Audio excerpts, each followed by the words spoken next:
डहर की भरसां तेज़ रफ़्तार ट्रालर ऐं मोटरसाइकिल में टक्कर जे नतीजे में 2 ॼणा अजल जो शिकार थी विया आहिनि। इंतहाई अफ़सोसनाक ख़बर आहे डहर की खां, जिते क़ौमी शाहराह ते तेज़ रफ़्तार ट्रालर ऐं मोटरसाइकिल में टक्कर थी पियो, जंहिंजे नतीजे में मोटरसाइकिल ते सवार 2 ॼणा चीभाटिजी फ़ौत थी विया।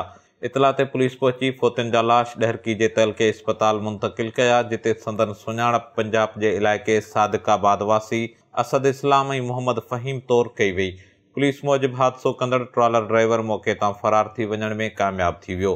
इंतहाई अफ़सोसनाक ख़बर खां तव्हांखे आगाह कंदा हलूं त डहरकी भरसां तेज़ रफ़्तार ट्रालर जे टक्कर में मोटरसाइकिल सवार 2 ॼणा चीभाटिजी फ़ौत थी विया आहिनि। क़ौमी शाहराह ते पेश आयल अफ़सोसनाक वाक़े जो इतला मिलंदे ई हद जी पुलिस पहुची ॿिन्ही फ़ौतियुनि जा लाश डहरकी जे इस्पताल आंदा, जिते संदन सुञाणप पंजाब जे इलाइक़े सादिकाबाद वासी असद इस्लाम ऐं मोहम्मद फ़हीम तौरु कई वई।